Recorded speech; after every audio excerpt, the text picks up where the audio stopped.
is Nightline. Tonight, on a special edition of Nightline, the great ℌ𝔞𝔫𝔦𝣣. Stolen Faith, the hunt for ℌ𝔞𝔫𝔫. Oh, you broke! You can't make no money! Cross it up! The preacher's son, hailed as a financial wizard for parishioners at America's top megachurch. Somebody raise their hand, give God the praise if you want to get paid this morning. He promised believers he could make them rich. He sounded like a godly person to you. He's quoted scriptures. They gave him millions, so where'd all the money go? Tonight, How's it going? busted, with investors across America demanding their money back. That was where the kiosk came out of. Taylor and his wife Play that song! turned their back. You guys running from everybody? Until now. The families feel that you've cheated them. We tracked them down for an investigation nearly 2 years in the making. There's a lot of people trying to reach you.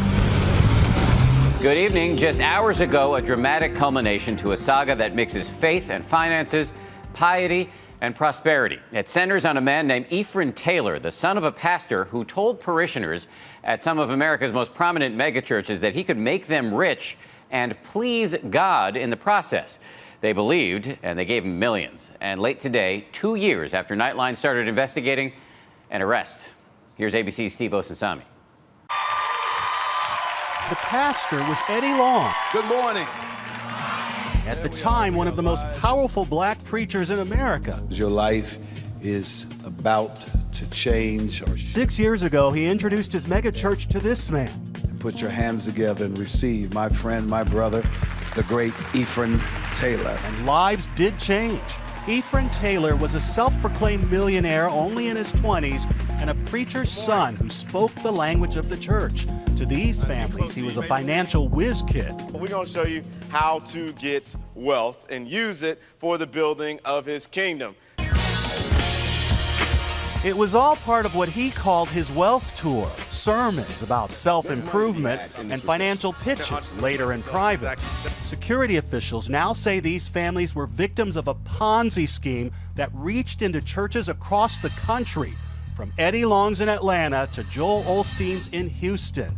Officials say he owes millions to investors in several states. He preached self-improvement and shared stories of his success as a young black man on shows like Montel Williams. So I went on to high school, ended up creating my own internet company, raised $750,000 in high school. Even here on ABC. So where do you see yourself in 10 years? 10 years from now, probably a minister at somebody's congregation. And when he spoke to churchgoers, his words resonated. You are here in God's house on this morning. He sounded like a godly person to you. He did. I mean, he's quoted scriptures. Lillian Wells says she met privately with Taylor after hearing him speak at church that morning in Atlanta. She says Taylor sold her on his socially conscious investment that she'd be giving back to her community. And I was promised to get a 20% return on my money. So in December of 2009, she gave Taylor $122,000, everything she had, out of her retirement account. She told us he gave her these papers. He claimed they showed he invested her money in a real estate venture that turned around homes in inner cities. But then, she says, he disappeared. I couldn't get a hold of anybody, so then I started calling the 800 numbers. So you just can't get them. This is your retirement. Yes. And it's gone. Yes. Yes. It's gone. Bad, isn't it? You're blessed, prosperous, victorious. In Houston, Texas, at the megachurch of Pastor Joel Osteen, the flock was introduced to Taylor when, according to the church, he was invited to speak to a small classroom group about biblical financial principles. That was where the kiosk came out of. Gary and Anita Dorio were there and later invested $1.3 million, their life savings and her mother's retirement. The Dorios thought they were investing in an inner-city laundromat, a juice bar, and a gas station. Were you spending money on things that existed or that were imaginary? Some existed and some didn't. Attorney Kathy Lerman says hundreds of investors have told her the same story. I cannot tell you how many people have said to me, I thought I was the only one. One thing Taylor was apparently investing in was his wife Michelle's music career. In 2009, on this sneak peek of her album, Taylor credits himself as executive producer and hot male model. We tell him to stick to his day job, but we're not sure what that is. Maybe you know this one. I'm sexy, I'm perfection, I'm that hotness, pay attention. The government said Taylor paid for the studio time for his wife's music career with the money that came pouring in. And there he is again, making a cameo. All together now. I move like a billionaire, and I don't care, and I don't care, and I don't care. Want more? The complete version is available on iTunes. In August of 2011, we started looking for Taylor, first at the headquarters he'd listed for his businesses. The address led to a post office box inside this mail store. He's a thief. Lisa Conway worked for Taylor in 2010. She sold yet another investment his company was pitching. I would see things that weren't appropriate. Like? I had caught them trying to manipulate paperwork. It sounds like you don't believe any of this stuff existed. Because I know so much. We had folks that came.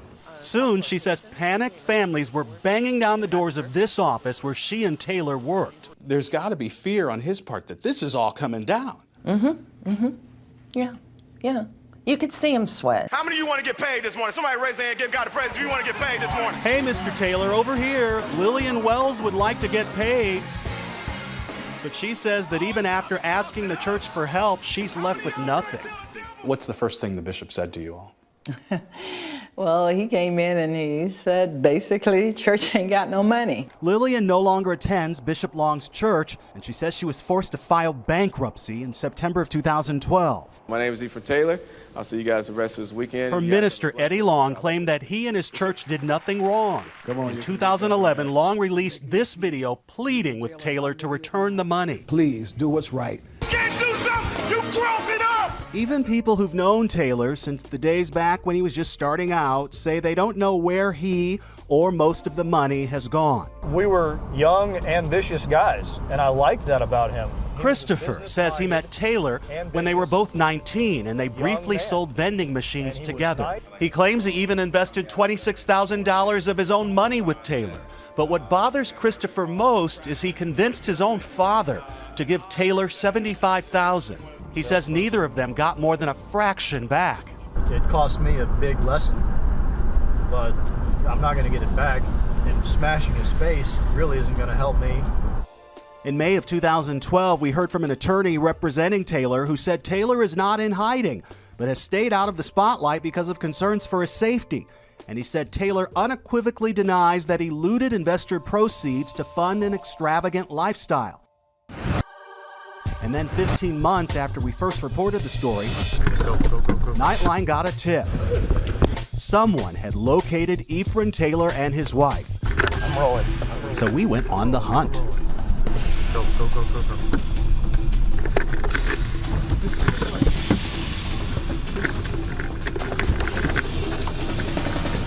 When we come back.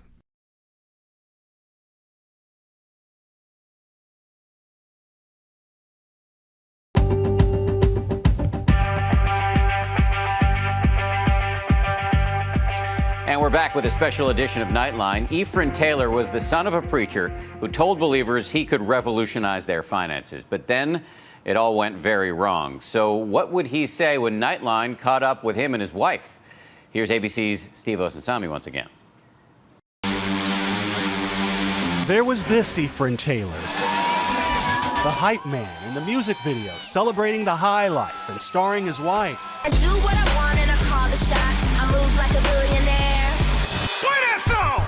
And then there was this Ephraim Taylor. And somebody tell you, oh, you broke, you can't make no money, cross it up! Who preached faith-based investing in churches across the country. You want to get paid this morning? Somebody raise their hand, give God a praise if you want to get paid this morning.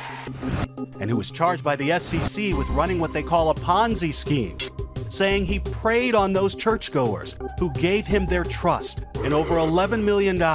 Suddenly around then, they took the whole website down. Back then, the SEC told us they couldn't find him. His attorney told us he was just staying out of the spotlight. Well, we got a curious tip. If we really wanted to talk to the Taylors, we might want to look in Lenexa, Kansas, specifically at a shop called Panacea Massage. There was always a lot of comment about her past having had lots of money. Originally, Michelle, Liz. 2 years ago in the fall, a massage therapist rented a room. She went by the name Liz Taylor.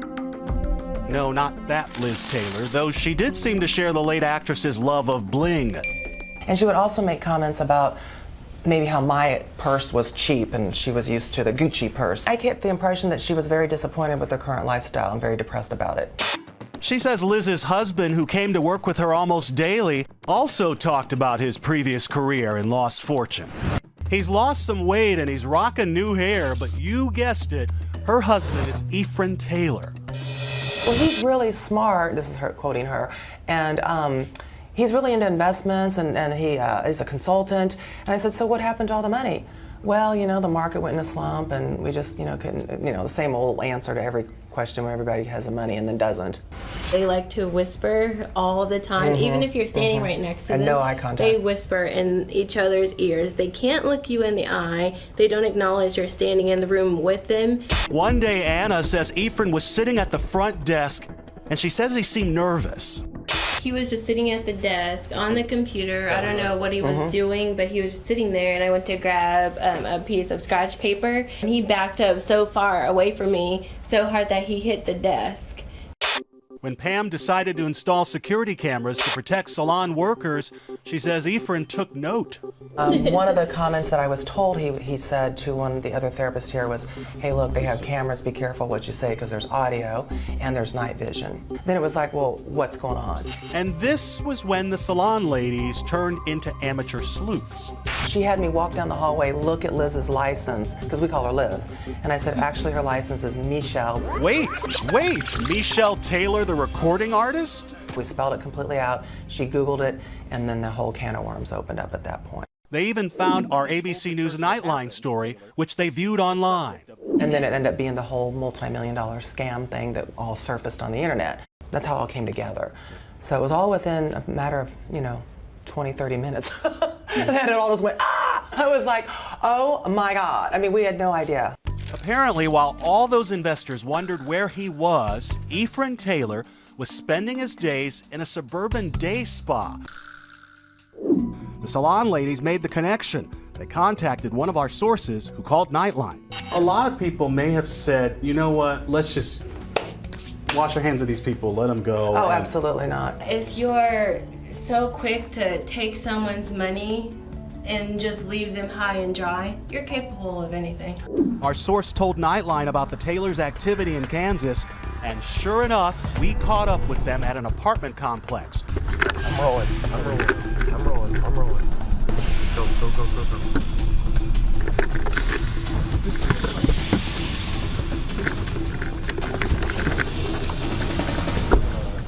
How's it going? What do you say to all those families who say that you cheated them? Give any answer? Those families who say that you took their money, sir? Anything to say to all of those families? What about the money that the courts are ordering you to pay those families? Do you plan to pay them back? There's a lot of people who are hoping to hear from you. Do you have any response? Anything for those people? There's a lot of people trying to reach you.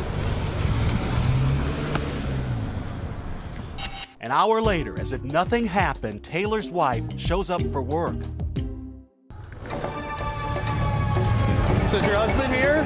I'm with you. You guys running from everybody?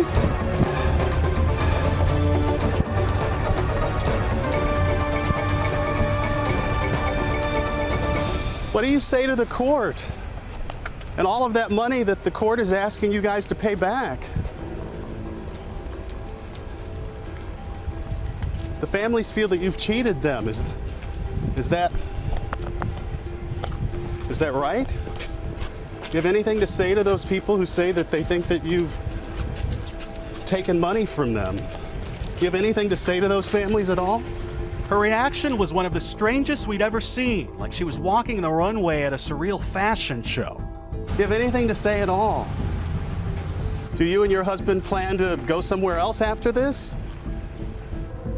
Not a word. That is until today. When we come back, what happened just hours ago that has some of Taylor's investors jumping up and down.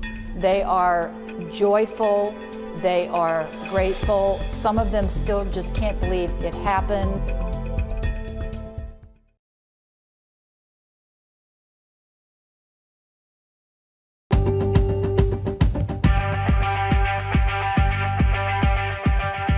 And we're back for more of our special edition of Nightline. After allegedly losing their money and their faith, the investors who say ℌ𝔬𝔳 cheated them out of millions are jumping for joy tonight.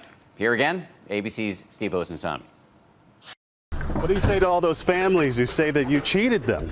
It's been nearly a year since we last saw ℌ𝔬𝔳 refusing to talk to ABC News about accusations that he swindled his brothers and sisters of the church out of millions. Who want to get paid this morning? Somebody raise their hand, give God a praise if you want to get paid this morning. But today, the prayers of his clients were finally answered, as only hours ago he turned himself into authorities on various counts of fraud charges that only cover a fraction of what the SEC and other government agencies claim that he has swindled from investors. Taylor's lawyer had this to say about his client's arrest today. Mr. Taylor voluntarily surrendered to law enforcement immediately upon learning of the indictment, and he is anxious to address the pending charges. Kathy Lerman, an attorney representing some of the alleged victims, was overjoyed by Taylor's arrest, and that's putting it mildly. Other than the birth of my 2 children, this is one of the happiest days of my life.